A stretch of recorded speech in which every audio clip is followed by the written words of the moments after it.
But yeah, bro, let's get into it then. So I wanted to ask on your side, like maybe like how did you get into coaching? Because I don't even know myself. Like we've been chatting for a while. I know you were doing personal training before. How did you originally get into coaching? How did you transition from personal training to that? Coaching, I decided I want to do coaching. Well, you can still say it stems from the personal training side of things. I mean, that's still basically coaching people at the end of the Yeah, day. fair. Yeah. So it counts in personal training, coaching. Just one's in person, other one like it's different form. You can say it like that. Okay. Uh, but yeah, like for me, the reason why I got into coaching was to like create the standard or improve the standard of physiques. Because Okay. like when I started out coaching, it wasn't about becoming a prep coach or for competition purposes. It was just to help people achieve Yeah. the physique. Because the reason why I just started educating myself was I wanted to understand like the reasoning behind why certain decisions were being made. Like Okay. so like understanding why the physique responds the way it does, and so on. So that's why I dove deeper. I don't know, dove. I don't know. Why I got deeper into it, and Okay. yeah, just like started like educating myself, reading up on and following people who had the knowledge and Okay. following people who educate people. The first people I started really watching information from was Lane Norton, Okay. Dick Downs. Um, those were the first ones that I started watching. Then Ani Rambod. That was Okay. like they were the like they was that was the introduction of They were the bodybuilders. OGs. Yeah, And that was okay, probably so let's say that. a couple years ago now, because like those guys, I wouldn't say that they're not like the golden standard for information these days anymore, you know? No, no. Yeah, because obviously the following Ani Rambod obviously came from watching the Olympics, watching Phil Heath, Yeah. Jay Cutler. So I fell into bodybuilding during that era when Jay was handing the torch over to Okay. Phil, and Phil Yeah. started going on his run. But that's when I started like really watching bodybuilding, and then from obviously you dive into the history and you see the Ronnie Colemans and Yeah. uh, Dorian Yates and those people. So that's how I got into it first. Okay. But yeah, I like, always like watched because I have those DVDs of Hani's FST7 when he Okay. did Oh, that refine, yeah. it's called FST refined or something like that, Okay. something like that. Yo, And that you have the then DVDs. they released DVDs. Obviously, I downloaded them. Oh, So okay. Yeah. I was like, sure, that's like real OG stuff. If you got the actual physical DVDs. No, no, that's cool, man. no, Okay. I downloaded them that time. Um, and then, like I say, there wasn't much. Like they weren't guys who were giving out information on how the science behind the things work and stuff like that. So that's Yeah. where I started. I can't even remember how I found Eric Helms, to be honest with you. And then started reading his things. I still have his ebooks that I got actually. Actually, now I remember how I actually got to Eric Helms. I was coaching a client, and she found this. I was beating this client, and she found this guy Eric Helms, and she asked me, "Do I know about him and stuff?" And that's how I got to know him or Okay. got to know of his content he was releasing. Then she gave me his ebooks, and then I started following there, and then from there, Lane Norton, and then from there just went on from there. And I don't know if you know who Nick Cheadle is. No, I actually don't. I don't. Yeah, so he was also he's a Australian natural bodybuilder. So Okay. he was like also like a muscle model. But I'm not sure if you know Steve Cook, who Steve Cook is. Yeah, of course. Yeah. Steve Cook was actually one of my original guys. Like when I was in high school, I was like, oh, I want to look like that guy. You know, that was like that was like one of the guys that inspired me when I first got into it originally. Yeah, so that's when I started like looking into those things because that's how I discovered Lane. Because there was a period that Lane was coaching in Okay. for a show and so on, and I dove into those stuff. And that's how I Okay. got like, and then like to get into coaching, like I was like, I always like decided, look, I want to like become a coach was, and take it to the level where I'm trying to aspire to now is Yeah. to like improve the standard of No, quality I of get you. athletes. Okay. To, but the main thing was to be a coach, and why what my philosophy is trying to be a coach that I wanted, the coach, the type of coach I wanted to be, the coach I wanted to have is the coach I want to be. That's what 100%. I what I feel said. that I feel that big time. I think that I have a very similar like outlook on exactly like those words you just said. It's exactly how I felt. Like I literally got into coaching because I felt like the coaches that I had hired weren't giving me the attention that I would have liked to get, you know. So I'm like, oh, okay, wow, if there's other people feeling like I'm feeling, there's obviously a gap in the market, you know, like there's obviously things that can be done that aren't getting done. So I get that for sure. So you would say that then, so like from the personal training to the coaching, it just felt like a natural transition because, like you said, it was already coaching, and it was just kind of taking it online then. Yeah, so it was a process to shifting from PT to online. Okay, So it was basically, like I would say, it was a 2 year transition, basically, actually, sure, okay, from going in person to fully online.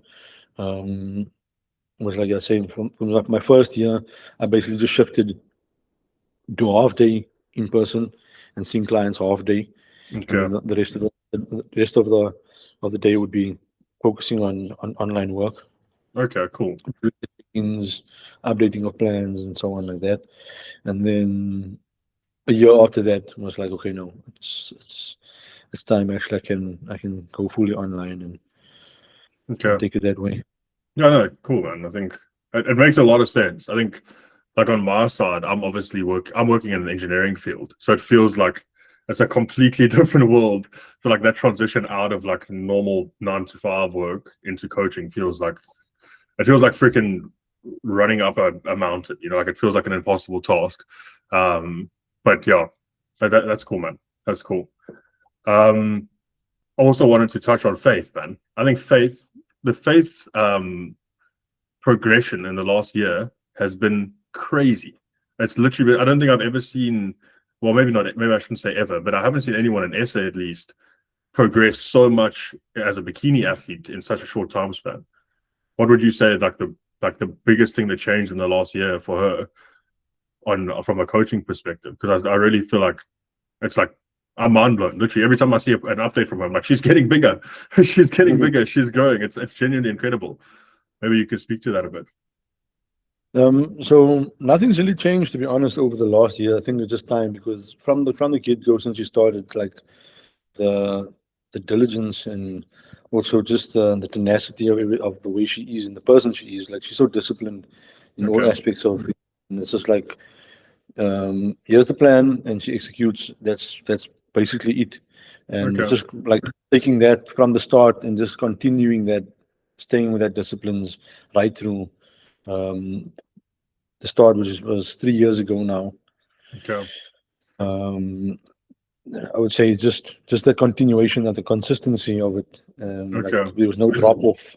Like, I always preach that it's the 1% that make a difference, and it was like, what is the 1%? It's like the 1% is like literally every small thing that you think doesn't count counts. Yeah. Yeah. I get you. And like she's just gotten better as an athlete. Like so, she's racking up more of those 1% on a daily, weekly, monthly basis.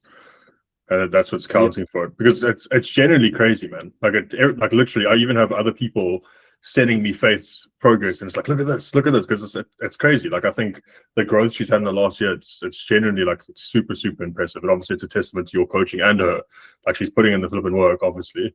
It's super cool to see. I'm super excited to see her on stage. Mm. So what I would like, as much as like I want to say, like, let's just say, like, from her side, she hasn't changed the approach in everything, in anything at all. So obviously, with the knowledge of how to manage a client, I have progressed in that area of Mm. having to what to be looking at, Yeah. um, and making sure that we making taking full advantage of making of all those 1%, and making sure that we're using the time that we do have to progress, and making sure we're heading in that direction. If I see anything popping up or any signs that can be detriment to the progress, then I'm On top of it. already acting on that. I'm Yeah. already seeing those signs and then doing the adjustments or making the adjustments that need to be made to make sure that we don't get ahead of ourselves or we don't lose control of the position that we're in. Yeah. Yeah. So it's literally just like a linear progression of progress instead of like this up and down type thing. No, no. Yeah. It's flipping awesome. And when are you guys competing? Well, when's she competing again? So I'm not sure if I was supposed to say this because she's You don't have to. Then. You don't have to. Then rather don't. Look, man, I say it's not like it's a. I mean, doesn't have to be a short clip. Obviously, you don't have to clip this part of like she's prepping this time. If whoever watches it, they get information. But fair enough. Now we're gonna run the December shows. That was just the timeline, and that's also the other thing is like it's just managing the timelines correctly. That is what I feel like. Also, just me as a coach being able to manage those things, that information better than previous phases, and just taking the data that we do have from the time she started with me, and using that to create timelines in the future. Yeah. So it's part of why she's progressed the way she has. No, definitely. I honestly think that's like super overlooked. Like the phasing management, especially on the coaching side, and even people that are doing stuff for themselves, like that phasing part of like you said, your timeline for the year, the next 2 years is like extremely overlooked. Like I've seen like a lot of like other coaches in SA that aren't even tracking phases at all, you know. And I feel like if you could sit in January and plan out your phases accordingly, make sure you know exactly how much time you have for maintenance, exactly how much time you have for prep, and so on and so on. It's just going to add to, you know, the 1%. So you're not spending like weeks guessing in between, and you're not like, you know, like up and down. Yeah, I think that's a huge thing. That's extremely overlooked from a coaching perspective a lot of the time. Okay, so topic for the day that I came up with, like I mentioned to you. What separates someone who transforms in 2 to 3 years from someone who spins their wheels for 10 years? So what's stopping people from progressing? So I was thinking maybe a cool way to go through it, like I can give one, you can give one, we can get like maybe 4 or 5 or however many till we kind of run out of ideas there. So like a big one that I'll go first. I think it's training, man. I think for me, like training is number one. Like I think training is so oversimplified by so many people. Even like a lot of coaches also oversimplifying training. I think a lot of the time someone will just have a training plan. They think all they need is a training plan and a set amount, and they sort it. It's so much more than that. It's when you're taking your rest days. It's how you're programming the actual training day. What exercise are you doing first? The exercise selection within that day. You know, like training is way too oversimplified than it's made out to be. I think it's super, like people need to like really spend more time thinking about what they're doing with training, and more so how they're training, how they're executing, what exercise they're selecting, when they take, like I said, when they're taking their rest days. So like, and then obviously also training hard enough. That's a whole thing. That was like a whole topic this last week with the reps and reserve crap, which I don't want to get into. But people don't think they flipping. People aren't training as hard as they think they are either. You know, like the even if you are training to 2 reps in reserve, I promise you that's supposed to be a hard set. You know, even if you're training to 2 reps in reserve, it's going to be a hard set. So to wrap up that whole ramble that I just made, training is way more complicated than people make it out to be. You need to be training hard. You need to be training with intent, and your training plan and exercise selection and priority order needs to be structured according to your specific needs. So that'll be my number one. No, 100%. I'm with you on that. I'll just touch up on with the things you said there. I wouldn't say it's more overcomplicated than you think. I think it's just about awareness. Also, like this, are we talking general population? Because there's a different thing between Gen Pop and a competitor. Like true. So, like Gen Pop, if you speak on Gen Pop terms, I mean, that's where like training is pretty much generalized. But yes, things still need to be structured, and you need to have awareness of what, the factors that you mentioned there, like what you're training on those specific days, what muscle groups you're targeting, execution of those exercises, what intensity you're moving at, and so forth. And then also, if you move over to competitors, that's also where you have to have more awareness, because we have specific divisions, and in bodybuilding there's criteria. So I mean, Sure. like, there's been a couple of times where I've had athletes come to me, or especially female athletes come to me, and you're a bikini athlete, but you're doing a push-pull leg split. It doesn't make sense to me. True. Like, And I've training, seen that a lot. I've seen that a lot, actually. or someone's coming to me and they want to compete. Now that they want to transition from being a Gen Pop client, or you're just a general gym goer, and they feel now they've gotten themselves into decent shape, and they've gotten all these compliments from people. Oh, you should compete. You should compete. But now you want to go from there, and you want to go to bikini, where you haven't been training for that Yeah, division, the set criteria, and you've been doing a bro split, and you're doing the chest on Mondays, and you're doing back on Tuesdays. I mean, like, you're not built for the division then, because then your proportions are out. So there's just the awareness around it.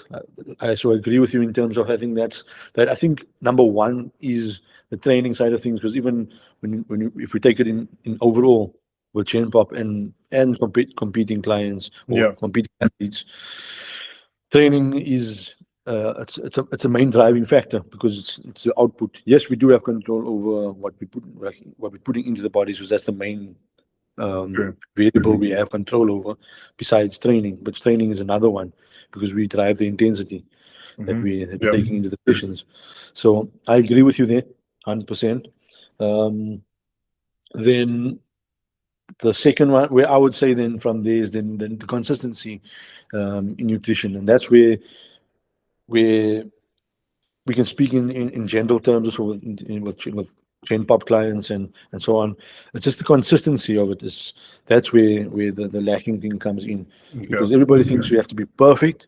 You don't have to be perfect, you just have to be consistent. But true. so if you take the word consistency into it, if you, let's say for instance, like you mentioned, someone who's spinning their wheels for 10 years. So in that 10 years, if you're following a decent diet from Monday to Friday, and then on the weekends you're buggering around, Yeah, you're getting you're having a jaw, you're having 10 dops and so on, and you're smoking and stuff, and that's on the weekends, and it's consistently like that, you're not going to make progress.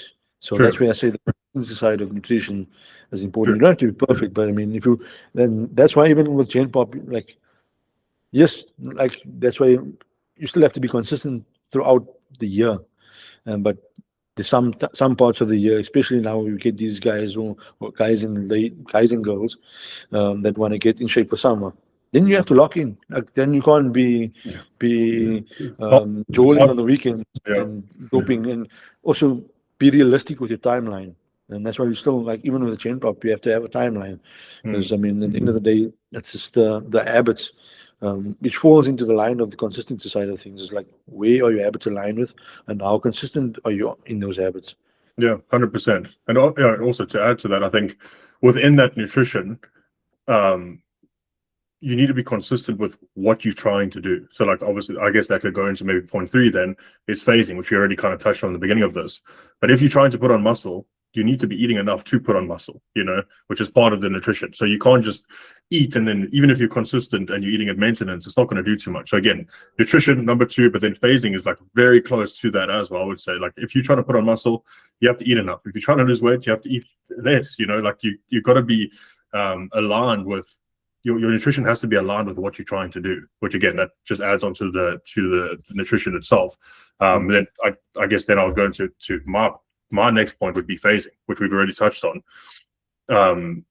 Phasing is incredibly important. You have to know when you're doing what, so you can structure your training around it. Your nutrition needs to be structured around that. Your PDs have to be structured around that. If you don't know when you're doing what you're doing, how are you going to plan ahead? How are you going to know how long you need off cycle, how long you need for your prep? You need to plan all these things. And if you're not planning towards it, you're going to hit a miss somewhere. You're 100% going to hit a miss somewhere. Yeah, that would be my next point, phasing. I don't know if you have anything to add to phasing.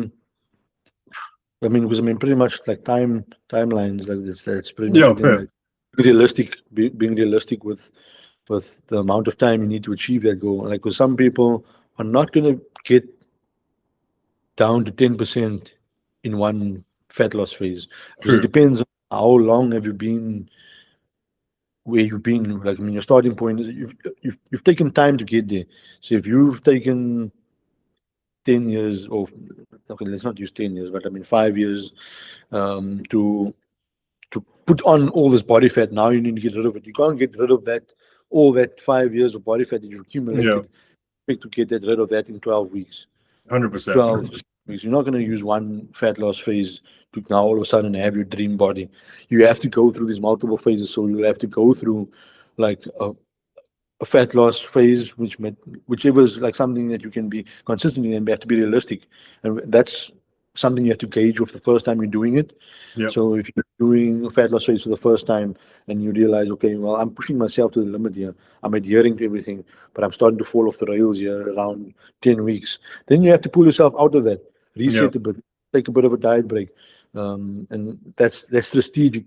Like moving in that diet break, moving back up to a predicted maintenance, yeah, holding that, making sure you're controlling body composition, and then going into the next fat loss phase again, still with the idea that you're still moving towards that goal that you want to achieve. And so that's why like some people have to set realistic goals for that timeline. So like if you have this end goal, understand it might take multiple phases for you to get there instead yeah. of just one to get there. So that's to wrap up the phasing side of things. Other thing is, Before you go on, can I add to that? Also, you need to be realistic with your timeline, 100%, but you also need to be realistic with when you can actually start making that progress. Because you've probably had it 100 times where a client comes to you like, I want to lose fat right now, but they've been crash dieting for freaking 8 weeks already, and their metabolism function's screwed, their sex hormones are screwed, their thyroid function's screwed, and they're just not going to be progressing. So I've had that exact talk with, I don't even know, countless people and clients that I've turned away, even where they've literally been like, I want to lose fat right now, and this is what I've been doing for the last 8 weeks. And I'm like, if you come on board with me, I'm going to need at least 4 weeks to make sure that you're in a good spot before we can push the rest of this fat loss phase to get it all off, and then we don't ever like work together because it just doesn't match. So you need to be realistic with where you at currently before you can just keep making progress. 100%. And you already touched on what I was going to say. What my next thing is, what I think is important, which is hormones. But we'll Okay. get there. Just to finish up on that, just to give you like a little bit of a story behind that, where you say like you've been crash dieting or yo-yo dieting. I like to call it yo-yoing because people do that Yeah, consistently. Like, and they're following this diet and they're following that diet, the ketos, what do you get these things? The carnivores, the whatever. whatever. All I don't sorts know. of I don't crap. even know what type of diet you get anymore out there anymore. They've been doing those type of things, and that has been fluctuating with the metabolic adaptation. So Yeah, sometimes because of that habits, or they've been trying to diet themselves, and they've been eating 1,500 calories. Like I have an example. Like I have a chain pop client um, that started with me at the beginning of the year. She 2 years ago, she was a heavy weed smoker. I'm not going to say okay. what the client's name is now. Yeah, Obviously, I'm yeah, not going to describe that. I'll just give it back. It's a nice story to know, because there's lots of people out there that have similar, or who can resonate with the story. So yeah, so 2 years ago, she was a heavy weed smoker, didn't eat much. Um, then realized, okay, it's starting to mess around with her hormones and with the bodily functions. Stopped smoking, changed that habit. Then she wanted to now start getting in shape. So she went from weed smoking to a place where now she wants to now get into shape. So she yeah, put herself from eating nothing, like eating 1 or 2 meals a day, which can be maybe 1,000 calories, let's yeah, yeah, say. Then she puts herself on 1,500 calories because a calorie calculator said 1,500 yeah, yeah. is a day for you. But your metabolic adaptation from the years of your weed smoking it's buggered now. Like, I wouldn't say it's 100%. broken, but I mean that's where you've put yourself. That's a position you've put yourself into. So you need to rebuild that up. So 100%. obviously And that takes get time. into a better position. So she was like, she put herself in this 1,500 calories, and she's not losing weight. She just started getting more weight. And when she started with me, I didn't get this history. This was like I get to like have a call with her after like a month, and I've realized that something's not right here with the daughter. I put her on the maintenance. I put her on a predicted maintenance, and well, I'll give you hard numbers. I can give you like numbers out of my head what I can remember. Just do random numbers. It's fine. It still serves the purpose of the Predicted story. maintenance. Predicted maintenance around 2,200 cals. Yeah. And boop, okay, cool.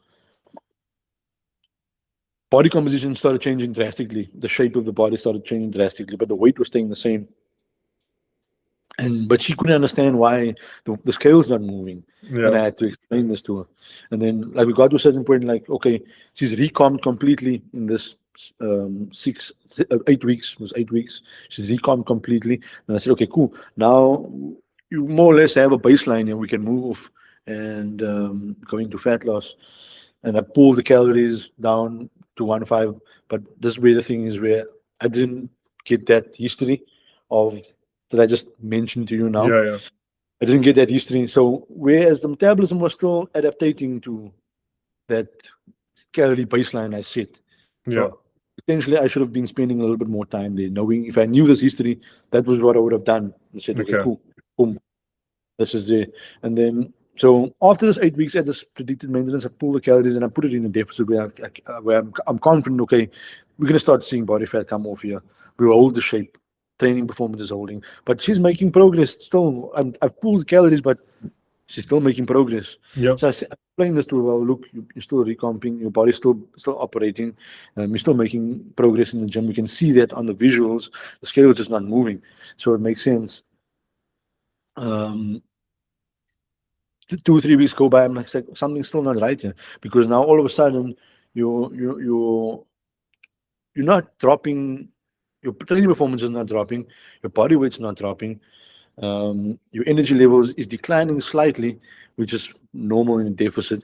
But when you're in the gym, your performance is going up. Something's not up here. That's where I got on the call and like got this history, like explained to her, like, look, I looked at your history and like, I can see now, okay, 1,500 calories you were on a year ago, it was a deficit. So this could probably still be more or less where your maintenance could probably still be sitting around. Yeah. That's why your body's still recomping, and that's why you still have the fuel to make progress in the gym. Your lifts aren't suffering, and I'm reviewing training footage and everything is on point.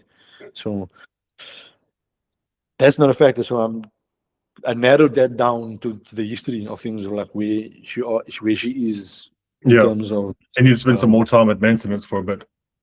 Yeah, we need to spend a little bit more time there, and that's just going to bring your daily energy up, because your daily energy is starting to suffer, but your training is not, because you're still fine there to perform, and I can see lifts isn't suffering.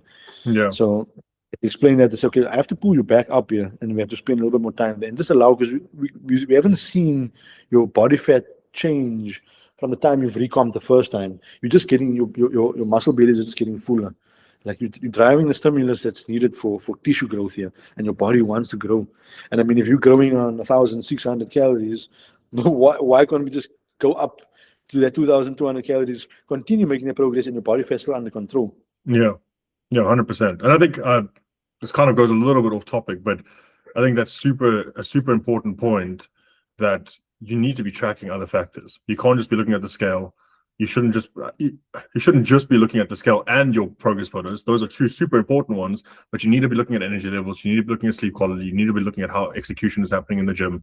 So those are super important things to take into account, because it's not enough. It's not enough to just punch your weight into a calculator online and just assume that number is going to be correct. Because there's, like you mentioned, metabolic adaptation, obviously thyroid function. There's so many things that are going to play a huge role in what your body's actually going to respond to, you know? And then that's where, like, that led the segue to, you mentioned the hormone thing, which I was going to mention is the next important thing, is like understanding your hormonal environment of where you're in, because of your habits that you've accumulated over the past few years, your hormones have changed there. I mean, your lifestyle affects your hormones. So Yep. understanding that is an important thing. So that's also where I said to her, look, we've got to see what's happening in terms of your hormones. Yes, your cycle is actually regular. There's no issues with your cycle. So that's fine, but you just need to understand what's happening with your hormonal profile, and seeing where thyroid is, what's happening with your thyroid, Yep. and so on. Because she did mention in the call, when I had a call with her, like there was like before when she stopped the hormone dysfunction that they were starting to pick up. Why when she stopped smoking the weed, is they did think that there was endometriosis starting to Okay. endometriosis, and then that's where it's like, okay, that's a big hormonal thing. Then she went back after that, and it was completely gone, because then she stopped smoking and she started changing the lifestyle and started eating better, started training. So that change, that's already a shift of your hormonal. So like, did Definitely. you do Yeah. bloods there when they picked us up? No, didn't do bloods. Okay. Did you do bloods anytime? No, you didn't. Okay, now we need to pull bloods now to Yeah. understand.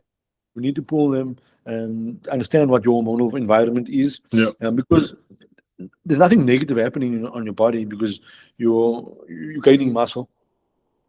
Body composition is under control. Yep. We just need to understand what's What's happening actually inside. going on? Yeah. We have a baseline of Yeah. where your hormones are naturally, so that we can see what's happening.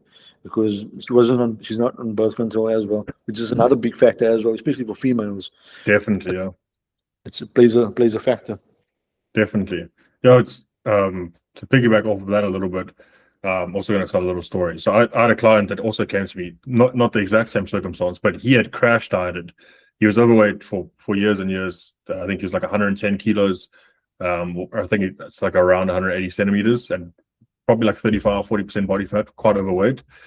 He had crash dieted all the way down. From what he told me, the data he had given me is that he had been eating, I think, 1,600 calories at the time, and his weight had just stagnated. The first week he started with me, I convinced him to go get his bloods drawn. His free testosterone came back at, I think it was like 280 nanograms per deciliter, something along those lines. I pushed him straight into maintenance phase. We held him there, I think it was for 6 or 7 weeks before we got bloods drawn again. And during that time, obviously we pushed him to maintenance, body composition improved drastically. He was losing weight after we pushed his calories up. I'd forget the exact amount. I would be lying if I said what it was. And we got bloods drawn again. And just off of those, like the dietary changes, getting back into the gym, taking some like very basic health supplements, like D3K2, magnesium, like super basic stuff. Natural athlete, by the way. His testosterone levels, his free testosterone is sitting over 1,000. I think it was like 1,080 nanograms per deciliter. Literally just like those lifestyle changes, getting back in the gym, supplements, sleeping better, and obviously body composition improved. But that was more just to add to how lifestyle changes can impact your hormonal function drastically, like so much. Literally, it was almost like a 4x, and his testosterone levels just changing a couple easy things there. My point. Is it my turn to make a point? I think so.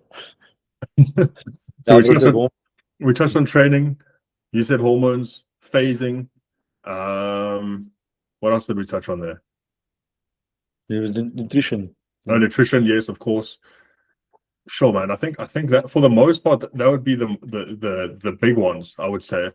I guess like you could add to training and mention like tracking your progression, maybe, because I didn't mention that. Now that I'm thinking about it, tracking your progression in the gym is super important. Some type of logbook tracking. So like I don't know how you do it, Achmat, but for like bodybuilding clients, I want them tracking everything. It would be great if they can track all their lifts, but like more for the lifestyle people, and I get pushback from lifestyle clients. They're like, I don't want to do this; it's too much work. I just ask them to pick a lift per muscle group per session and track your first set for it at the very least. So at least we're seeing some type of feedback on what's going on. So some type of progression tracking within your training as well. Yeah, so it depends on like what's the system you use. I mean, we have apps these days and so on. Yeah. So I haven't had any pushback from clients for tracking lifts, even lifestyle clients, because everything's on the app. Okay. Okay. So that isn't an issue at all. So it is a good thing, because that you can pick up the progress in terms of intensity.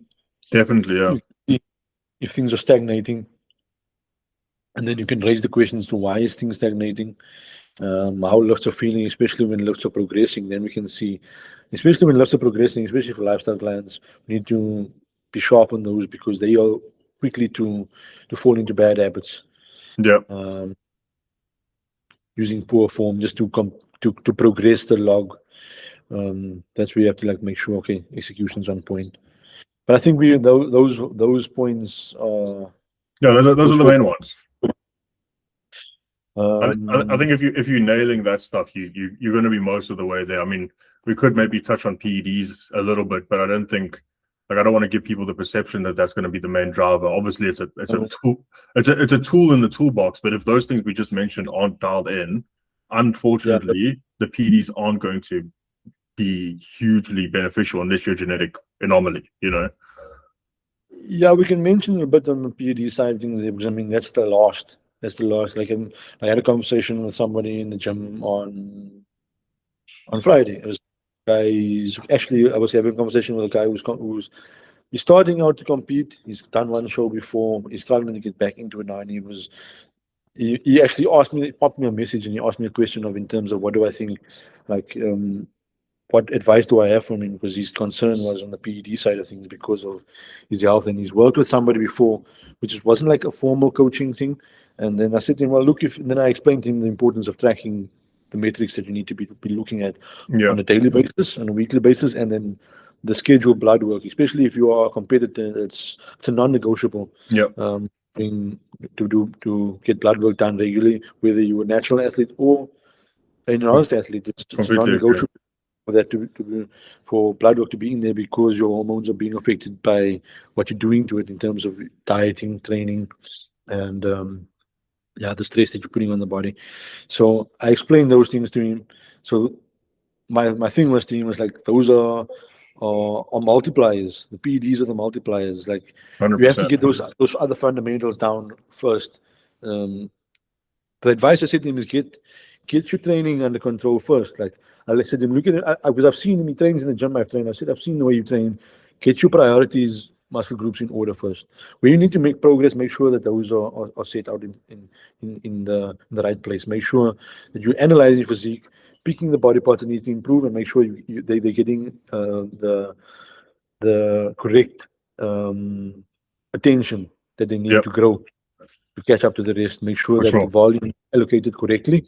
Then get your diet on point. Make sure your food's on point. Get those things. Lay your foundation first before you even, because after our discussion, he was like, the stuff is at home, is ready for me to use. I'm like, yes, but you got to get the foundations laid out first. You're gonna waste it. first get those things sorted out first.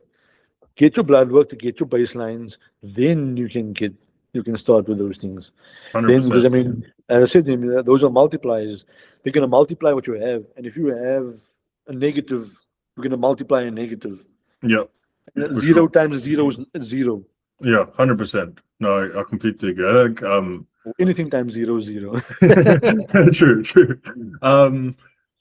add to the PED thing on my side, I think a huge error that I see for a lot of guys is starting with too much too soon, without having like anything to gauge that amount off of, and then they run into side effects and they're quitting their cycle 6 weeks in as well. You know, like, so don't just start off with some crazy dose that makes no sense for what you're currently trying to do or what you've used before. Slowly work that up that's manageable within reason, you know, whilst you are going to be literally forced to end your cycle sooner because of high blood pressure, water retention, who knows what the hell side effects you're going to get. So if you are going to go down the route of using PEDs after that foundation is set, make sure that you're not going to do stupid amounts too soon. Make sure that you're titrating up with reason and not just going crazy. Because I've seen a lot of guys, even like just chatting to random gen pop guys at the gym that are blasting for fun, talking about, I've only been on cycle for 4 weeks, but I'm getting gyno and now I need to stop, you know, whatever it is. Make sure that you're doing things smartly and not just going crazy for no reason. Yeah, same thing. I've had a client, or I have a client who's a Gen Pop client, he's my old client, and he's with me for 2 years now. And when he started with me, the amount of gear and the way he looked, I was like, dude, we've got to get things under control. Yeah. And then I explained to him everything you just mentioned, basically. And it was fun. It was a funny thing. Like I was doing a session with him in the gym, and another guy seen an ad. He knows this guy, and he's like, he starts inquiring about my coaching, and he's like, "Oh no, this guy says you're very, very what was the word he used? Knowledgeable. No, not knowledgeable. Like what was the word he used? But just to summarize it, was like he was trying to imply that I'm very cautious with the gear. I'm very low. Okay. I use very low gear. I've gotten that a lot too. Look, I use where it's applicable. That's what it is. It's not. What's the application is like. It's understanding the risk and where you need to take the risk to. I mean, like, if you were like now to make an example, if you were a lifestyle client, you don't need to be pushing the envelope. Whereas, like, then I made the example to him. As I said to him, like, when you're an athlete, then there's obviously certain amounts of risk to take. There's a risk to order ratio that you need to consider, and you need to say, okay, this is the risks I'm willing to accept. But when you are a lifestyle client, you can't be pushing the envelope. When I said this guy, and I made the example, this guy's not pushing the envelope. This guy's crumbling the envelope and throwing it away. Yeah, no, 100%, man, 100%. And I think, like we mentioned, with if you can set that foundation and then add the multiplier, the PEDs, you're going to get flipping phenomenal progress. I've seen it time and time again with athletes that come to me that haven't dialed in their training and their nutrition and all that other crap, and they're blasting too much gear, 2 grams, sometimes 2.5 grams. Then we pull them off, we fix that foundation, and literally 1/4 of the dose, they're making better progress than they were. So if you're taking anything from this discussion, fix the foundation before you add the PEDs. Definitely. Definitely. Can I take a quick bathroom break and then we get into the questions? Yeah. Okay. Okay. Then we covered that topic properly. I think we're good there. I think we gave enough points. Yeah. Okay. So I've got a couple of questions all through Instagram, and then we have 3 physique critiques. We can see how much we get through. If you run out of time, just let me know. Okay. No stress. Okay. Why do people stick to a diet until 7 p.m. and then binge whatever they find after? You want to answer, or should I? Wait, repeat that.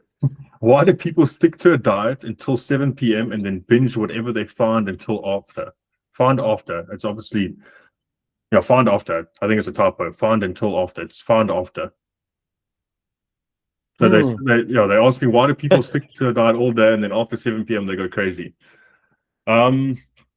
So on my side, I think this would probably be more catered towards a lifestyle person. I would be assuming.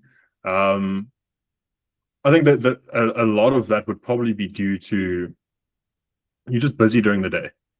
So you caught up with work during the day, you caught up with your kids, whatever it is. And then as soon as you sit on the couch at 7 p.m., then you get a little bit bored and you go a bit crazy. That would be the first thing that comes to mind, because I think definitely, I mean, even speaking from experience, as soon as boredom strikes, for some reason you feel more hungry, So I think boredom's a big part of that. I would say like a solution to that would be like lower calorie snack options. Like if instead of binging, have some low fat yogurt with some blueberries. Make sure you actually have a set meal for that time planned out.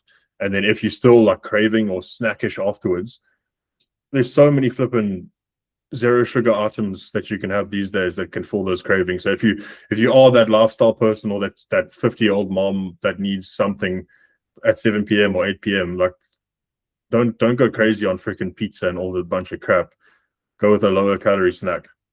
Yeah, so that is something, especially now they can obviously speak. That's definitely Gen Pop. That that is when the diet's not personalized to you, because those information that I would like me, if I have Gen Pop clients, I'm gauging those times of hunger. I'm noting those things down. So okay, if you're more hungry in the evenings, I'm putting nutrition there, so that you don't have a reason to be reaching out for 100%.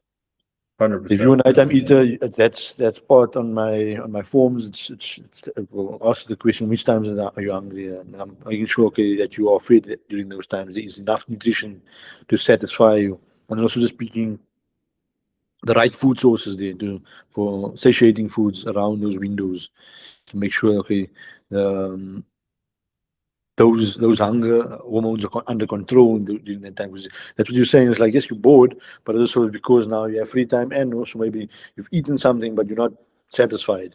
Yeah, So true. that's triggering those the hunger hormones coming through. Then now it's more temptation to reach out and grab those things and go crazy.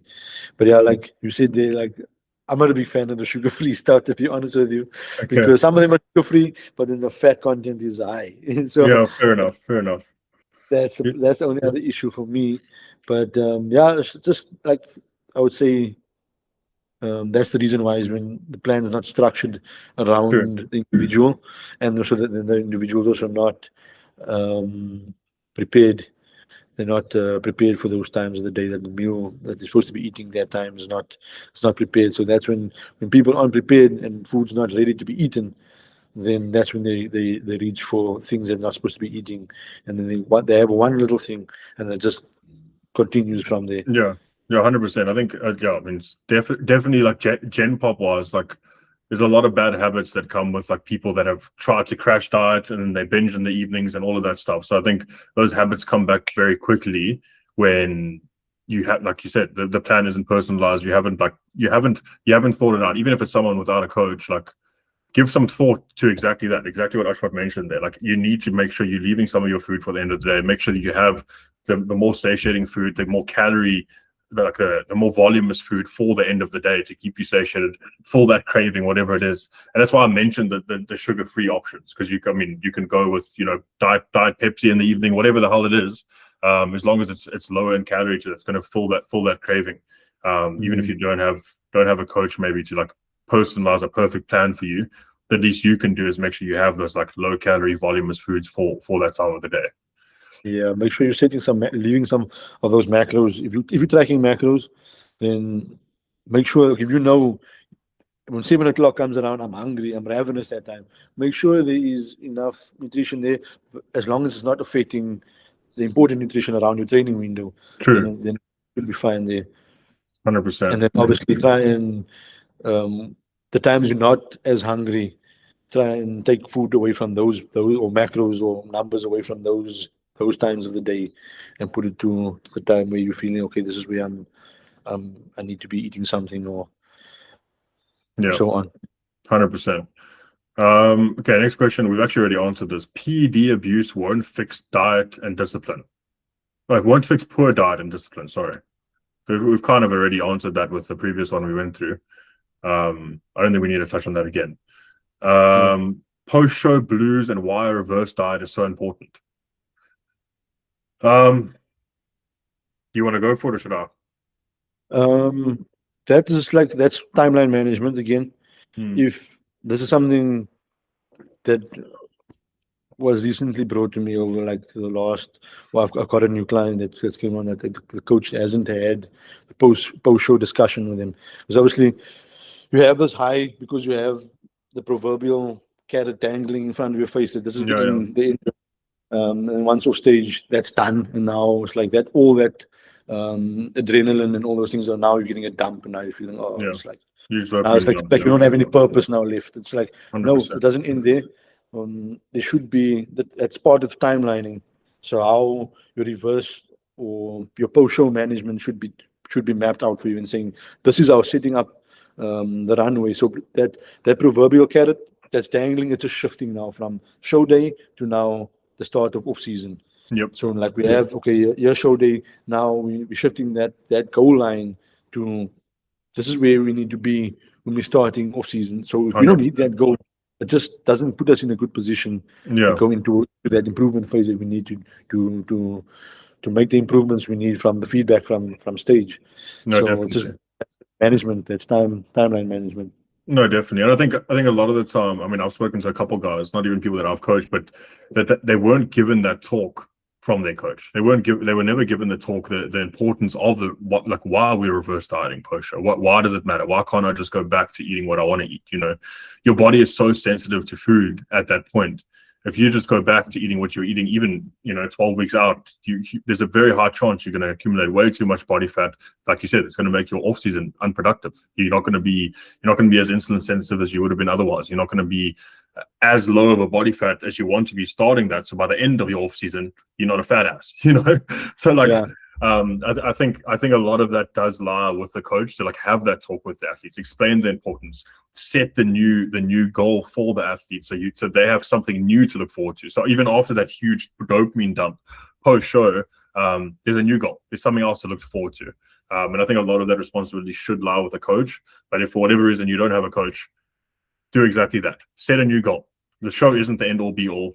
Your worth and your value doesn't lie at the end of the show. It lies in the next year, the year after that, and the year after that, everything else leading towards it. Set a new goal. Don't just let it all fall apart now that you finish your show. Okay. How to slowly recover and regain muscles after recovering from an operation. Okay. So I guess it would depend on the operation. I think that would be a big one. Obviously, if you've broken your leg, that's going to be a much more challenging thing than getting, I don't know, a couple stitches on your hand or whatever it is, But how to slowly regain muscle? It'd be this again. It depends on what it is. If you had broken your leg, I guess it would be an atrophied leg potentially, but there's not enough context yet to answer that exactly. But I would say slowly work yourself back into it, regardless of what it is. It's going to be a slow process. You can't go back to doing whatever you were doing beforehand. Potentially, again, if you had a cut on your hand or something and you had a freaking, I don't know, but I'm assuming operation means something hectic. So it's going to be a slow process back into it. Same principles. Make sure your diet's dialed in. Make sure your sleep's dialed in. All of those things. Get that foundation correct. And then you can slowly work yourself back into it. Don't try and do what you're doing before until the right time.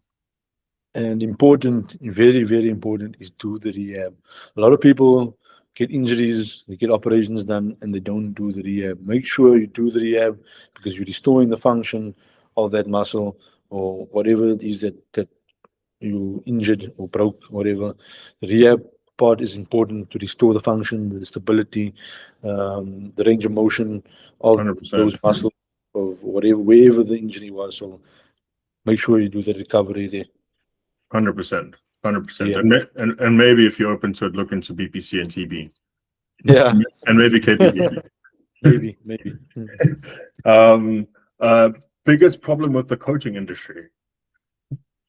I don't know. South African coaching industry or coaching industry in general? What's the story? I feel like let's do South Africa because I feel like that would be the most of the audience. Yeah, of course. You want to go for it or should I?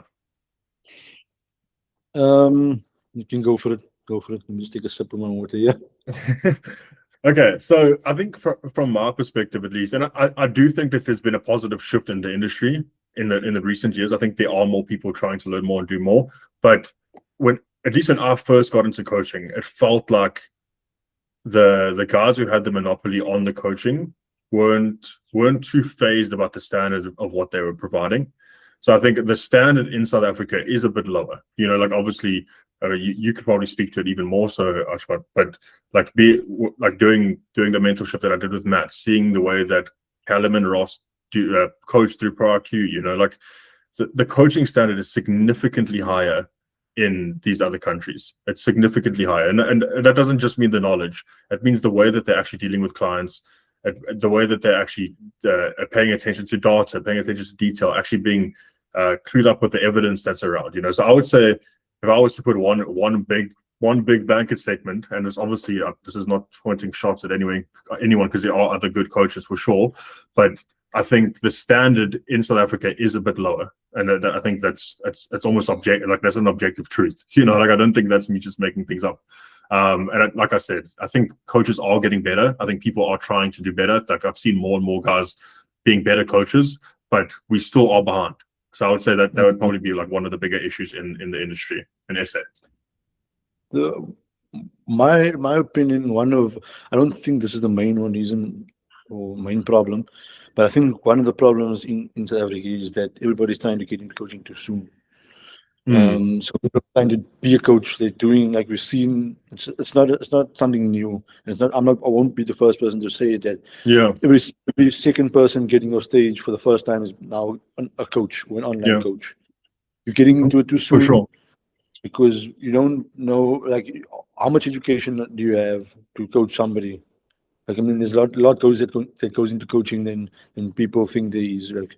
Um, because what those people are basically doing is taking what they've what they've been coached, or whoever their coach was. They're taking those things and now wanting to coach people that same way. Whereas, like, the way you've been coached might not have been the best way. 100%. 100. I think So that's a very good point for sure.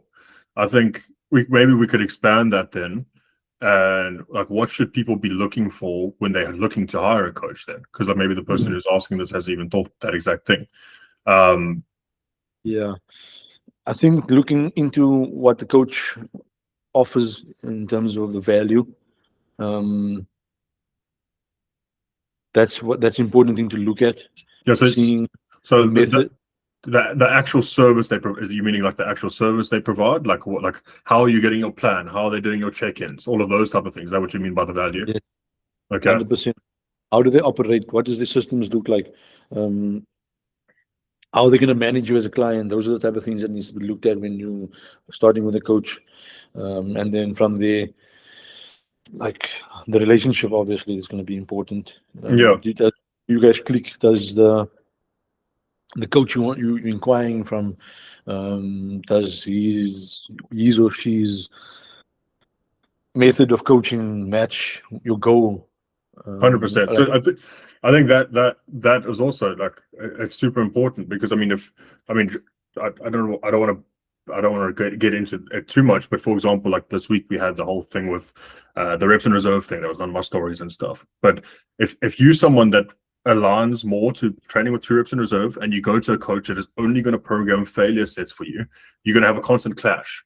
You cannot be clashing with someone that you're trusting with your PEDs and all that stuff. So you need to find a coach that's going to align with the things that you agree with for the most part. Obviously, you're not going to agree with everything. You're not going to find a coach who's going to tell you to eat chocolate bars, or maybe you will, but probably not. But you need to find a coach who's going to align with you. If you're a guy that wants to be old school and eat 400 grams of protein, and you're going to a coach that's programming 2 grams per kilo, like, you're not going to align on certain things. You need to find someone that you align with.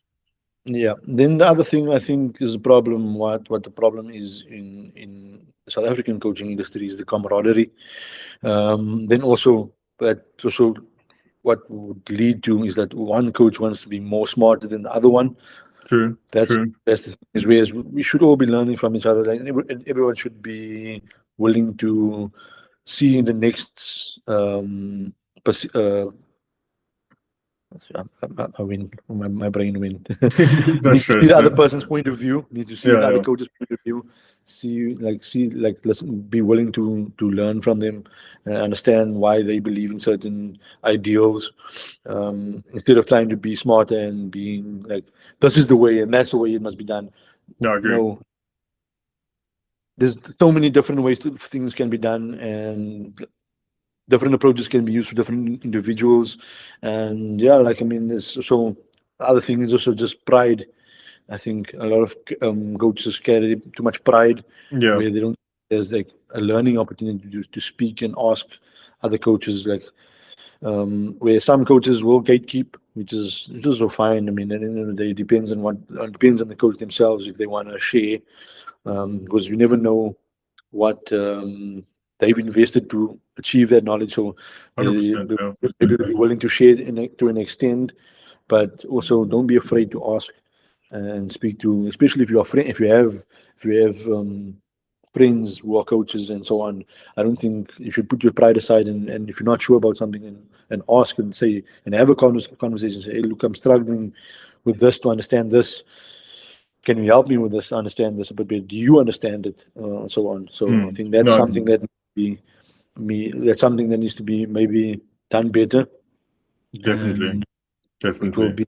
make the industry much better, and look, that would also improve the standard of athletes that's coming through on stage as well. Yeah, no, for sure. No, I do agree, and I think it would also make bodybuilding a better culture as a whole, which means the sport itself would grow more. You know, like if freaking Pete Pompey, that's a gym bro, has never competed before, goes to speak to a coach, and he speaks to another coach, and that coach is like, "Oh no, Achmat sucks at coaching," and that's going to be his first perception of what the bodybuilding industry is like, you know. So I think if everyone was a little bit more friendly and a little bit more open to being, I don't know, nice and sharing ideas and sharing information, I think that the sport would probably grow as a whole, for sure. Yeah, For sure. 100%. Because just now, like speaking, like you mentioned, you asked earlier before. I don't know if you started. You obviously only started recording afterwards when you asked about me spending time with JP. And like since I started working with him, he's explained to me how the coaching environment is a lot different in the other parts of the world compared to here. Like he was saying, there in Dubai, there was once a seminar, and there was like 15 to 20 trainers in one room sitting there discussing Yeah, things. crazy. Yeah, Sharing, I actually had the same discussion with Matt. Same discussion. He says the same thing. He says coaching in the UK is way different to what it seems like it is there, at least from our perspective. Everyone like is pushing each other up instead of the other way, you know. Yeah, so it was a big thing to note that from him. Now you mentioned like he was at the seminar, and he mentioned Kel was there. He mentioned a couple of, I can't remember now the names, but he mentioned a couple of big coaches' names there. It's like big, that's doing well overseas. I mean, so, and they have good clients getting pro cards and qualifying for the Olympia. So for sure, the environment is not one's like not one's trying to be smart and the other one trying to bring the next one down. It's the environment is the collaboration. Yeah, that's Yeah, but we even see it. I mean, like John Jewett, Carl. I think Kuba was also hanging out with them. Like all of these guys are hanging out. Like all of these top level coaches are hanging out together. You know, like they're putting each other on each other's stories. It's not like they're not scared to give recognition to another coach. You know what I mean? So I think it would be nice if we had more of that, for sure. For sure. I also wanted to add on to that point there with like when it comes to hiring a coach, something else to add is their body of work. You know, like do you, like you said, do you gel with them? How is their personality? Definitely look at their body of work. Like what have they done with previous athletes? Like what are they because there definitely is a certain level of like some coaches are better at doing other things than other coaches. You know, like if you speak about like any of the top coaches, like everyone has like their thing. If you speak of like any of like the overseas guys. So definitely like look at their body of work, see what this coach is good at doing, see what that coach is good at doing. Do they have a body of work that sits with you well, you know? And then another point is like have they invested in themselves? You know, like have they spent time? Who knows? That doesn't have to be through Cal or whatever it is. But like for example, he's not on this podcast, that's why I'm referencing him. Achmat now, he's done a mentorship with AJ Sims, you know, like he's invested in himself. To me already, like without even knowing, like, I know how he coaches, but without even anything else, if I know a coach is invested in themselves, I'm already like, okay, cool. This guy cares about his clients because he wants to grow more. So like those are the things I would look to. Definitely like coaches invested in themselves. What does their body of work look like? Will you gel with their ideals? There was something else that you mentioned, but it slipped my mind now. No, but it's okay. I think, they'll catch it if there was something else.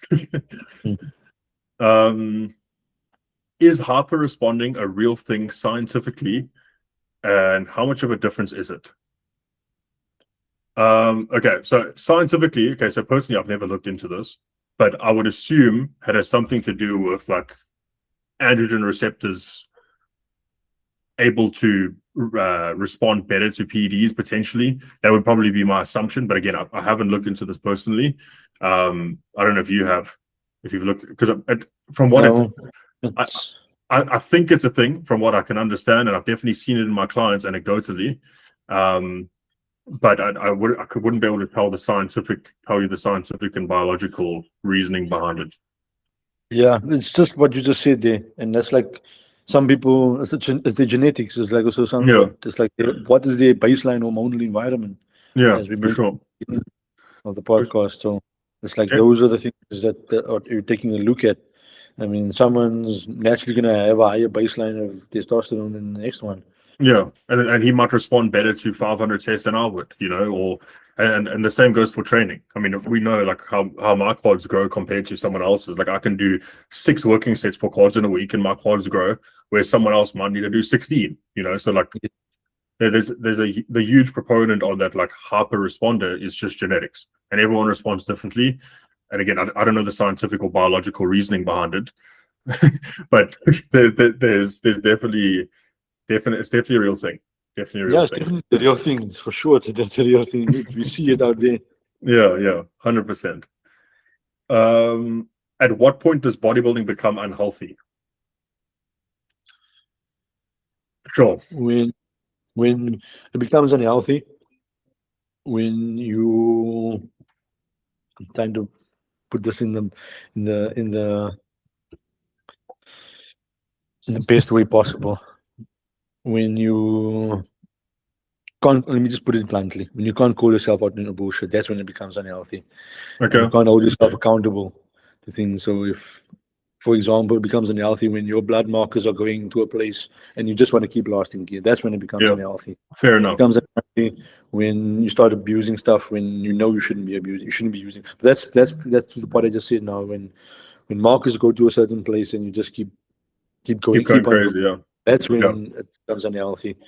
In my opinion, because I mean, you can't say it becomes unhealthy when you use PEDs. Like we spoke in the beginning of the podcast, there's a risk to reward ratio, and Yeah. understanding the risks are and how far you're willing to take those risks to. But it's Yeah. like, yeah, we And, become.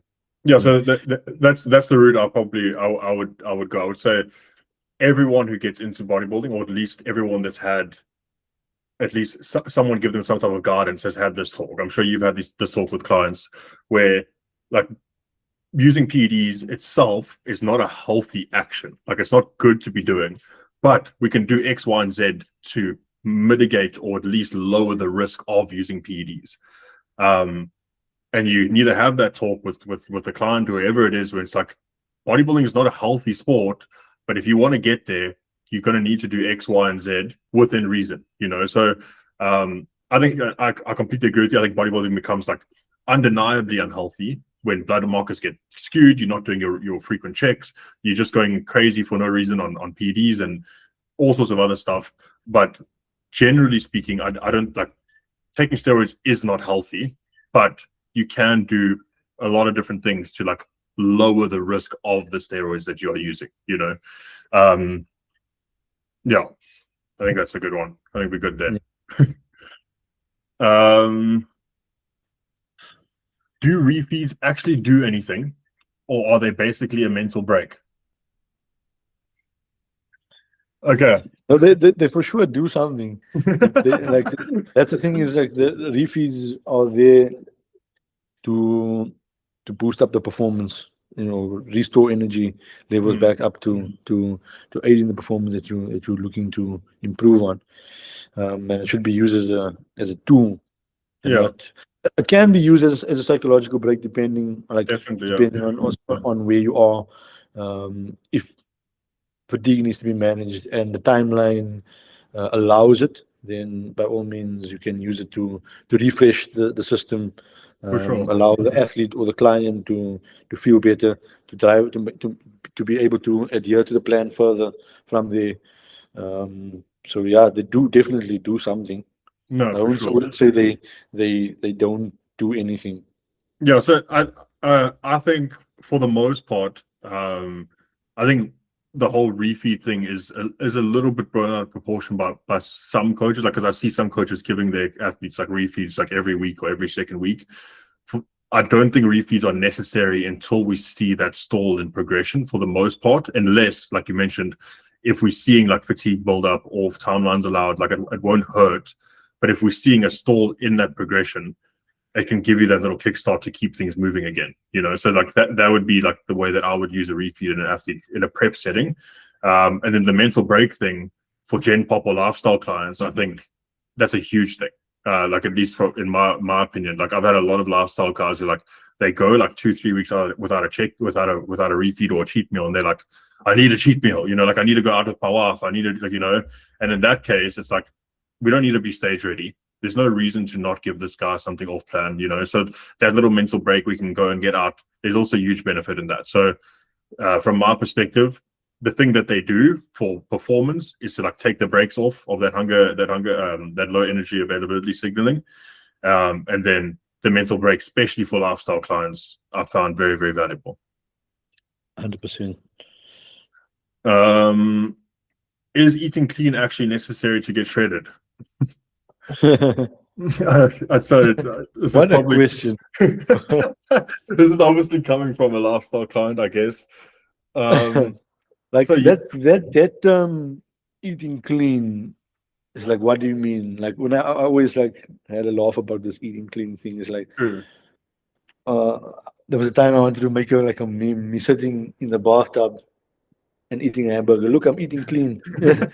I'm clean and I'm eating. But I mean, like it's thrown around. It's like just in terms of like where people get that misconception of eating clean. It's just what's more nutrient dense and what's not, and what's going to be beneficial for function, and what's going to have the nutrients that's going to drive with a purpose. Yeah, no, 100%. So the question was, is it necessary to get shredded? So this is a hard one to answer because calories are king. If someone's eating in a calorie deficit, they will lose body fat. Would you agree in that? Yes, no, they will definitely. They will lose body fat, but there's a huge benefit to eating high micronutrient dense foods. There's a humongous benefit. Digestion, hormonal function. Obviously, if you're not eating enough protein, you're going to lose a bunch of muscle. So can you lose body fat or weight eating a bunch of bull crap and eating 1,000 calories? Sure, you can. Is it the best way to do it? Definitely not. It'd be like difficult to do that. Yeah, you're gonna make your life a whole lot harder. But I mean, I've had the discussion with, again, I feel like we've been talking about lifestyle clients all podcast, but with lifestyle clients where they're like, oh, can I not just have like a Wonder Bar? Like it's 100 calories. Can I not just have a Wonder Bar once a day? And I don't see a huge reason to not have like a certain calorie allocation that's not like perfectly beneficial to the plan. As long as it's not like if you're a competitor, screw off. All of your food's going to the right places. But if you're a lifestyle client, having 100 calories of whatever it is, whether it's a coffee or a little chocolate or whatever it is, that's fine, as long as it's not going to completely screw your mental and that little chocolate's going to turn to 10 chocolates. So you got to gauge that for yourself. So yes, 100 calories of whatever it is, perfectly fine. We can fit that in. But if that's going to turn into 1,000 calories because you've had that, then it's a problem. The problem, yeah. That's more or less the problem why eating clean is better, because of that self-control thing of now you have one, now you want another one. Yeah. And that thing we just mentioned earlier about the question we answered about the binge eating thing after 7, that satiating part again, is that you mentioned a Wonder Bar, is that 20 grams of carbs from that Wonder Bar going to be satiating to you? Yeah. Not at all. Is it there? It's going to be satisfying for you. If you can you eat one of it, can you eat that one bar and then okay, you're cool with it now? It's done. I know I can't. That's why I don't have that crap in my house. Or just for example, is like I think I'll get this correct. Like 100, 150, 100, let's say 100 grams of potato. Is that going to be more satiating than? Way more satiating. 10 times more satiating. And it doesn't taste as good, so it's not going to freaking make you want to eat 10 of them, So, but yeah, that's just an example. But yeah, no, I get you. It's not necessary and it's necessary. Let's answer it that way. That depends on circumstance. It depends on circumstance, and you gotta be, like you said earlier. I think you alluded to say like you need to be real with yourself. You need to be honest with who you are and like what you're going to give into. And if having that 100 calories, if you're a lifestyle client, is going to make you eat another 10 of them, not going to work. If you're a bodybuilding client, you're in a prep, I wouldn't give you stuff like that because diet, like we need to make sure those nutrients are going to the right place and you're getting fed correctly, you know. Yeah. Okay, that's all the questions. We got some physique critiques. Do you have time to go through them or? Yeah, let's go through them quickly. Okay.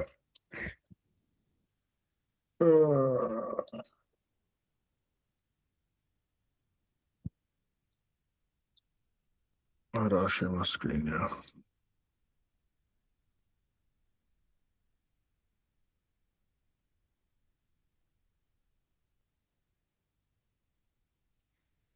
Okay, can you see my screen?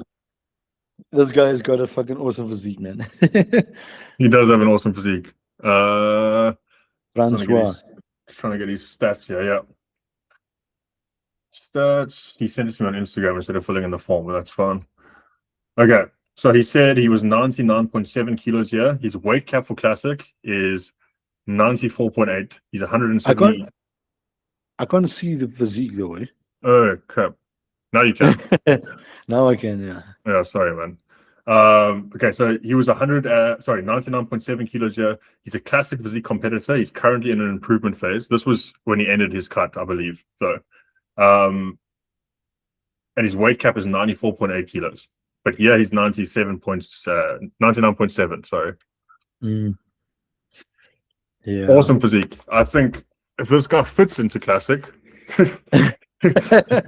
he'll smash it.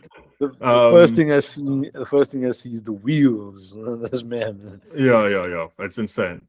It's insane. The wheels, the arms, the delts. Very, very good physique. How can we give him value with this though? Because it's already a flipping awesome physique.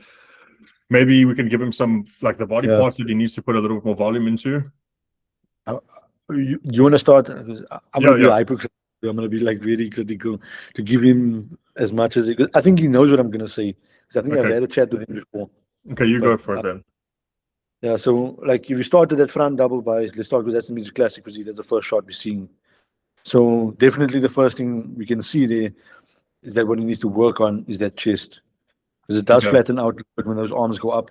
So that's a point. If we go through the rest of the shots, it doesn't like he has made improvements to them to the chest compared to what I've seen before, but it does need just a little bit more. That is definitely brought up that upper clavicle a lot more since the last time I've seen him. But still, the chest still needs a little bit more volume just to balance out the physique, especially in that front shot.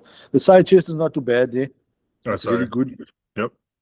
Yeah, very good. The side chest is a really good shot for him there. I think he's really ticking boxes there because he still, like I said, that front line, that top line there on the top there it's really a power shot for him. Yeah, and he's got that dripping hammy. He's got some good detail in the glutes, and for this to be in off season, this is fantastic, bro. And so, but where we see.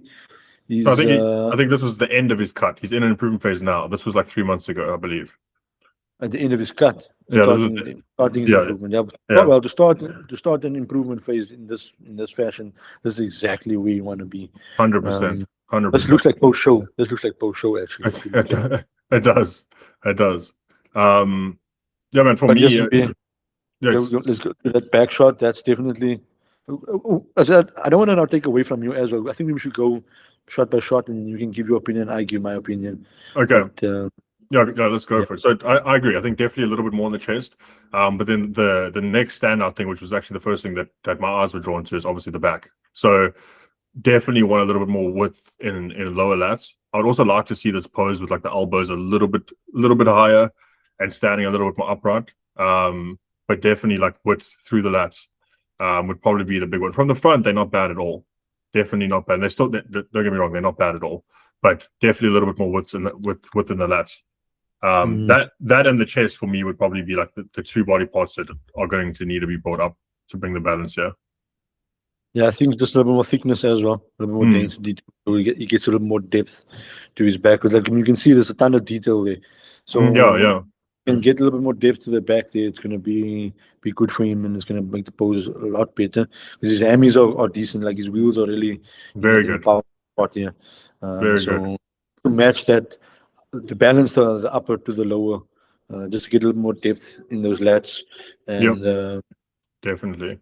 that mid to upper back. Yeah. Would you say that the lats need a little bit more than the chest, or same? Yeah, I would say they need to. If we look at it like this, the chest is actually more stronger than the back. Actually, Yeah, if you look at it that way, in terms of the amount of density he has, um, definitely. so the That's back is definitely a place where he needs to prioritize a lot more of his volume. 100%, and correct execution as well. Like, I'm not too familiar with Francois and the way he trains and stuff, but definitely make sure that you are executing those lat movements with a lot of intent, because training lats specifically is flipping. It's a science. it's hard to bring up lats when it's a lagging body part, from my experience at least. Yeah, no, it's also physique, man. Like, look, we've spoken about and we floated the idea of maybe working together. But yeah, I think I don't know if he's actually still working with Keegan. They're showing. I think they did a show together, if I'm not mistaken. They did one show, Okay, and his conditioning is really something that stands out. And I mean, it's he's really well put together. So if he's still definitely, working with Keegan, it's like I'm sure Keegan knows also that he needs to just get a little bit more density on that back. And 100%. yeah, No, good, yeah, he's really good stuff. What do you think? Because you're going to another improvement phase now. He's mm, this was 99.7. His weight cap is 94.8. You think he's going to make that easily? What do you think? mm, if he puts more tissue on there, he's going to struggle to make it. But Yeah, that's what I'm thinking. Because he said his he's currently in frame, improvement phase and he's already at this condition 5 kgs yeah, away from his weight cap. I would say don't hold your breath on doing, and don't limit yourself to staying classic, because he has a good frame, and you can that frame can definitely hold more muscle. Mm, He's got some decent width also. I mean, if you look at him from the front, has he got a front relaxed here? no, it's just these 4. Okay, because that frame can definitely hold more tissue. Because you can Yeah, see the top there where his clavicle bones, or you can't really see where his clavicle bones is, but you yeah, have an idea, and you can see that he has that width there, so that lats can definitely pop through a lot more in that front shot. So the amount of tissue that he's going to put on there, I don't think he's going to make it into that yeah. I would into agree. that. He might, if he could turn pro, and then maybe, I And don't know then what do he's it. then you'll be able to put in some more size there. But he has to give himself a chance actually first. What did you say his weight is here? 97? 99.7. 99.7, and his weight cap is 94. 94.8. So it's literally, what's that, 4 kgs? Yeah. No, man, I think he needs to just I just think going and either going he into it. must, either he Class. must, yeah, or either he must try to do the classic this year and get the card, or he must just push to open, carry on his improvement, go to open, because he's going to struggle Now, to get to the how weight cap. tall is he? 179. So he's in class B.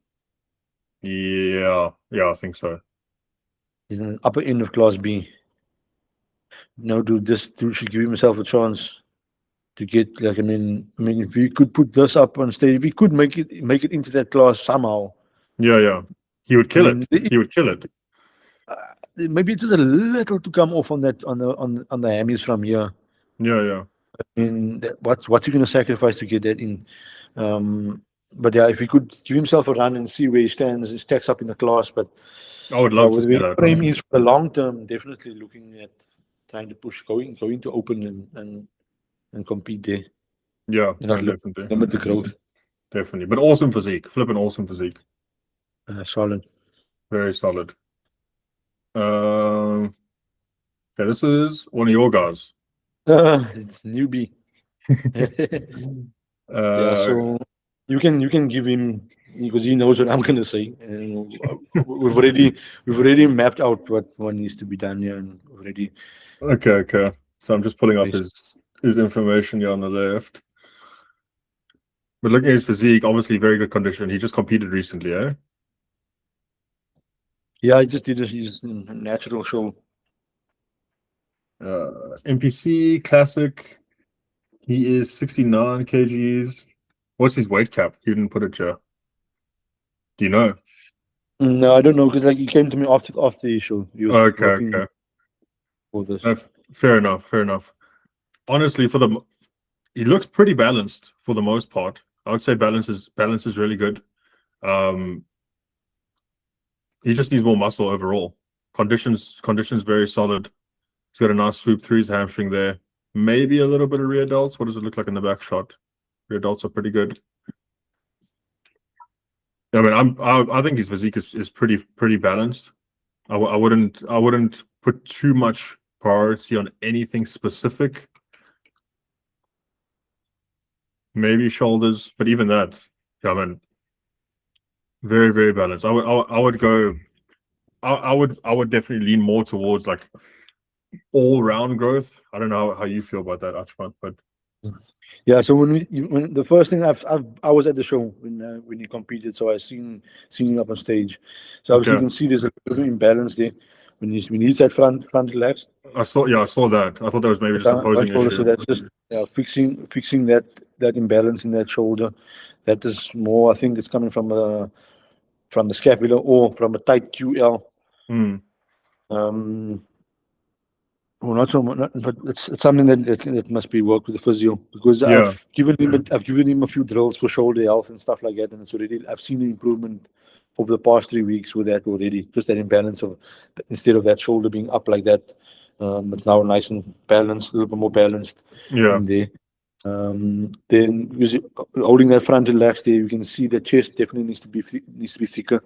Um, because of the way that shoulder is raised up there, it throws off the balance of the delts. So now you can see that the delts are a little bit stronger than the chest, especially when you start turning to the sides. Because when you also with the chest, when you can see in his front double, the chest also starts flattening out, especially front on that double. top line, front double. A little bit of flattens out. You see it more in person than what you'd see it Okay, on okay. pictures like this. But you see that most muscular also. Chest definitely needs to become up a little bit more, needs to be a bit thicker just to balance with that delts because you can see his delts round out nicely. Yeah, Needs a bit more thickness in there.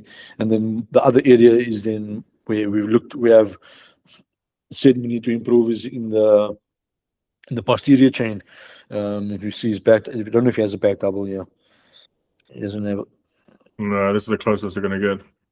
Yeah, so in his posterior chain, if you see the back double, like the hammies, needs to come up the glutes as well. Because Okay, he's doing classic as a natural, so you can see a bit of the glutes, and it needs some okay, tissue that needs to come through on there. The back, the conditioning is also good there, but the conditioning is what saves him from it.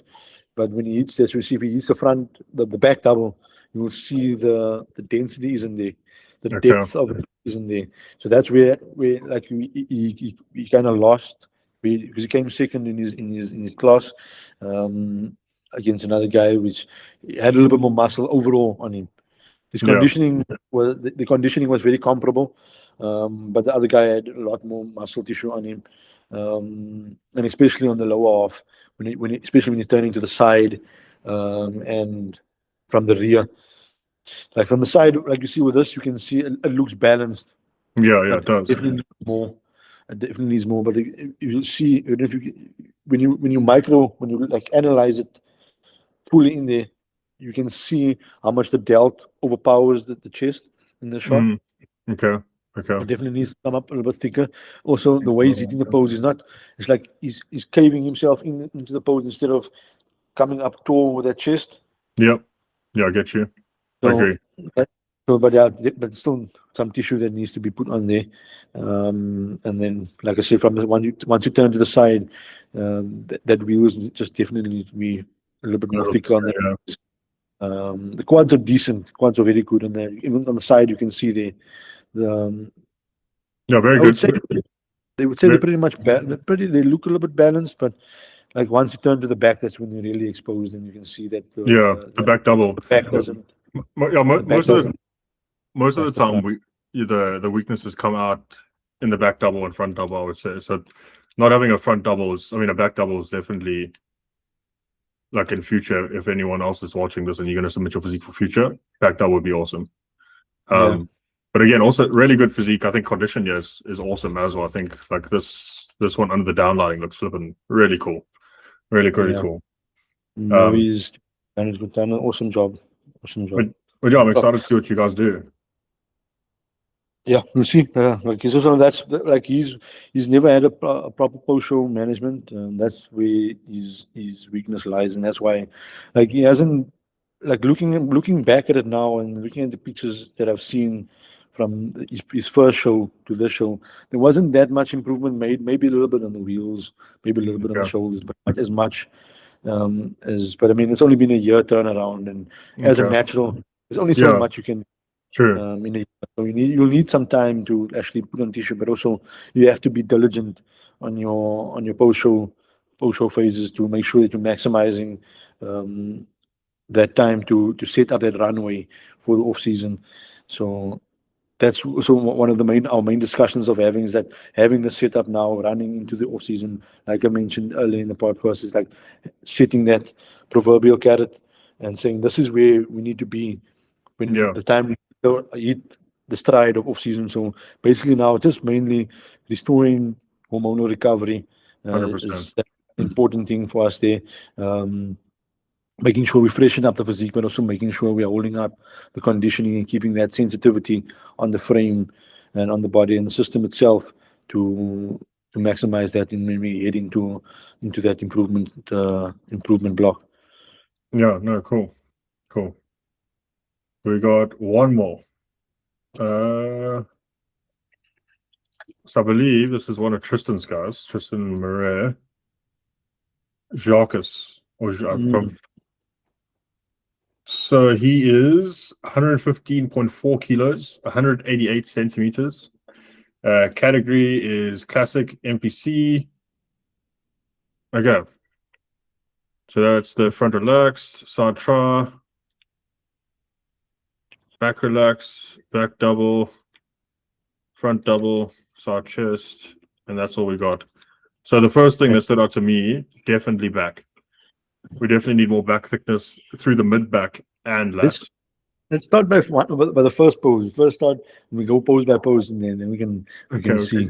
Okay, we can go with that. I'm gonna drive myself crazy if we don't look at it in order. Yeah. Okay, no, that's cool. Okay, front relaxed. Again, a little bit of lats, definitely a little bit of chest thickness. That's probably what we need to put a volume here.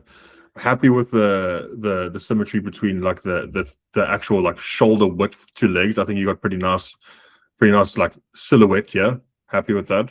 I don't know if you want to add anything to this pose before I go next, Achmat. Yeah, he needs to fix the pose on a hole first. He's doing the Milos things. If Milos must see this, he'll see the man's riding a motorbike. True. He needs to fix the pose first, but because he's trying to create more width, which I understand, but he doesn't need to create that good. He has the good width on the top anyway. So just bringing that elbows down to 45 and letting that triceps just rest on your lats.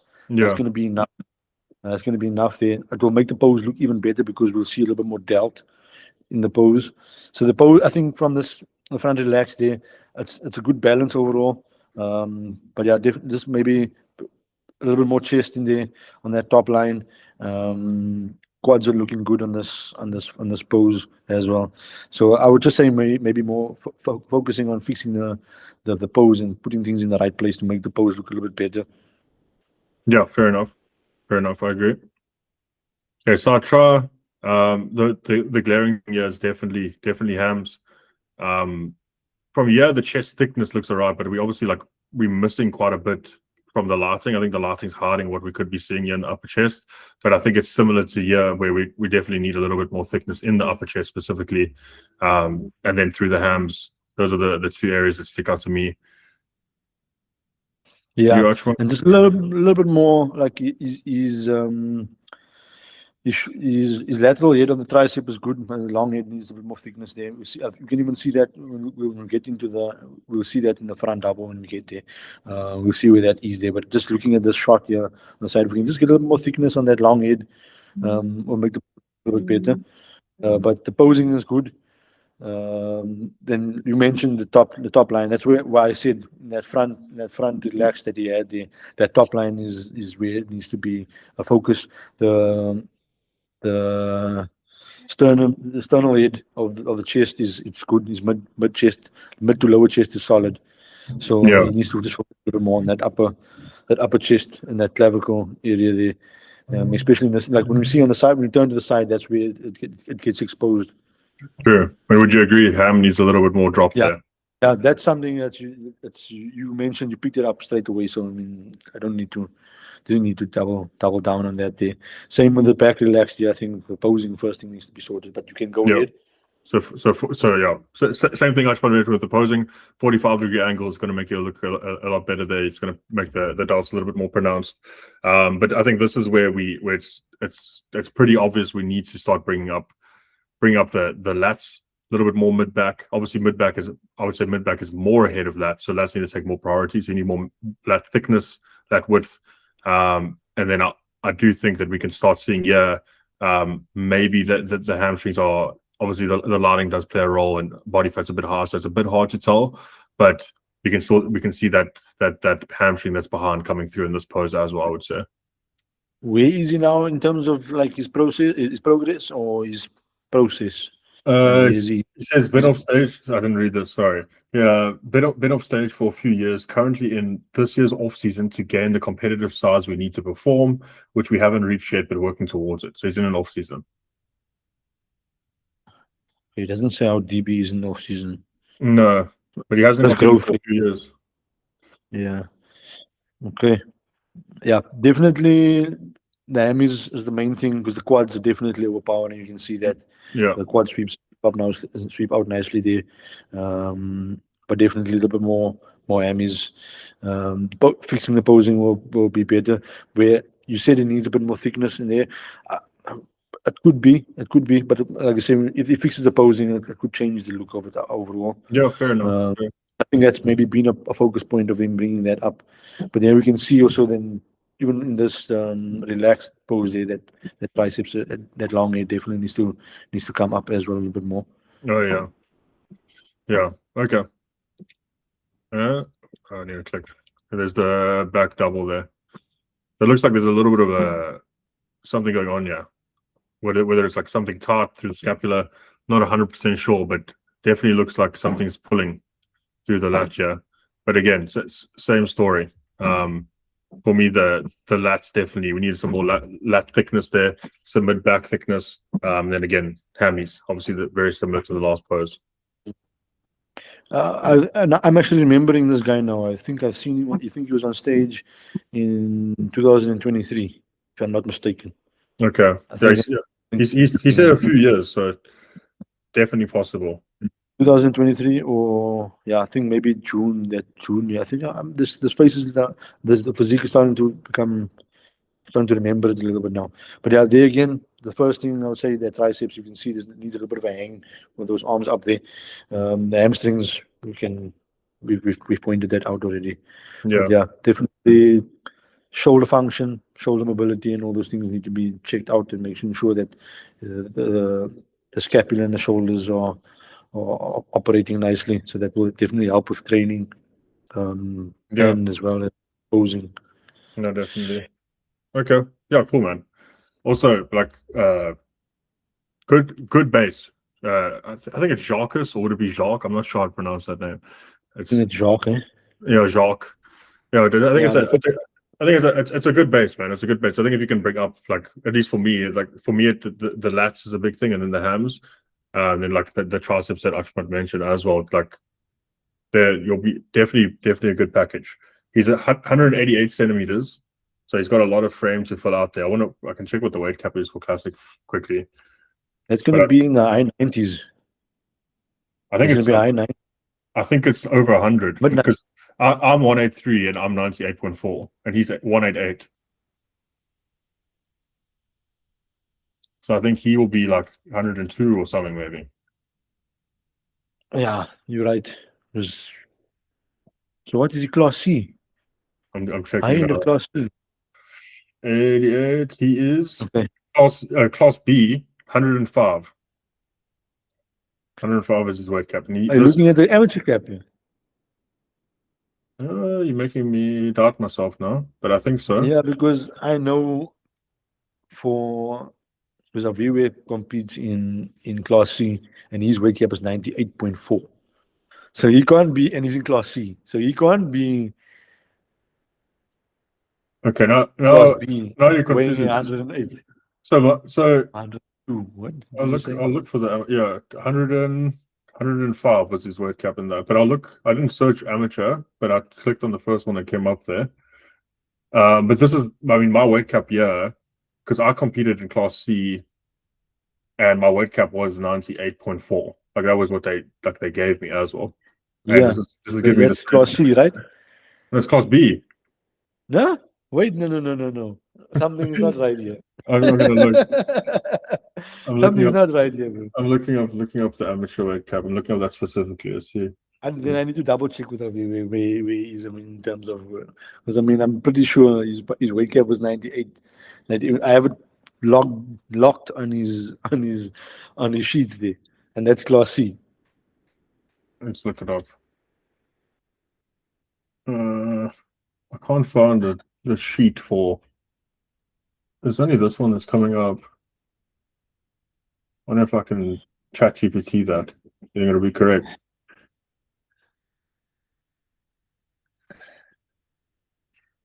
So this thing says, so ChatGPT says amateur weight cap for 185 centimeters up to and including 188 centimeters will be 104.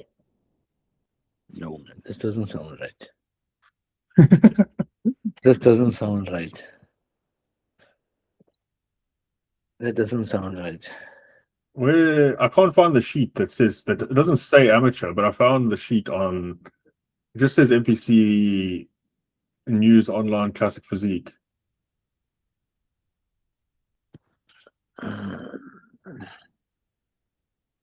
Where will that be now? I'm pretty sure that man's weight, I'm telling you.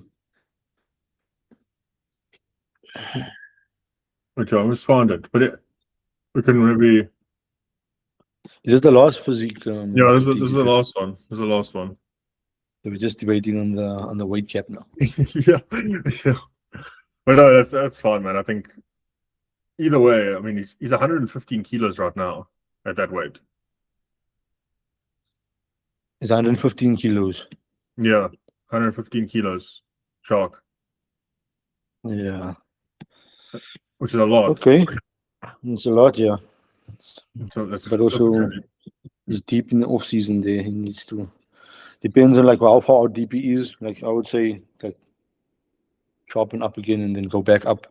Yeah. If his weight cap is if you mentioned high 90s, he might need or either a very long prep or a maintenance phase and a prep again to get down there. Because that's going to be almost 20 kilos of loss in a prep. That's a lot, man. That's a lot. Yeah. It's a lot. So yeah, we'll definitely keep that in mind when prep comes around. I'm really, really interested to know this weight cap now because I'm blowing my mind now because I'm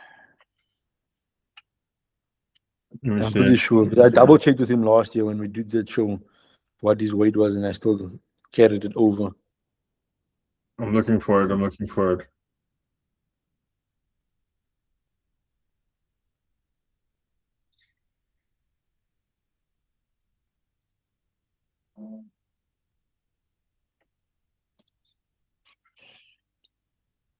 So I'll send you the site that I'm looking at. Yeah. Now NPC up to and including what height did you say he was? 188. 188. Yeah. Well, it doesn't say what class this is. That is correct. It's 104. That is correct. Yeah. I'm pretty sure I am correct here as well. 181 up to including 181. So he's telling me that guy's taller than our viewer. How tall is he everywhere? 181, 98.4 kgs. Yeah, So you're telling me that guy's taller than our viewer? Holy shit! yeah, that's very tall. Yeah, I'm 183, so I'm also the same weight cap as Olivier. So that means you're in class C, bro, not in class B. Oh, okay. Well, I just sent you the link that I'm looking at. I'm confused. I always thought it was C. It doesn't say the classes there. It just says the weight limits. It doesn't say the classes. Send me that link. Send me that link. I just typed it in on Google. Okay. Achmat, I've got to run. I've got a client call now. Yeah, that's it. We must That's time it, now. man. That was cool, We though. went longer. We actually went on longer than we were supposed to. Yeah, we went way longer. It was good, though. I actually enjoyed it, man. I enjoyed it. I'm keen Yeah, for no, it. it was. We always look at this podcast and like, how did this guy sit and talk for so long? I mean, you see how quickly it runs by. Yeah, literally 2 hours gone like nothing, man. Yeah. I wonder who's going to watch this for. The guys who sent their physique critiques. Yeah, probably. But yeah, cool, man. I appreciate it, Achmat. Oh, good. Have a good one, brother. Thanks for Same joining. to you. Have a blessed Sunday further.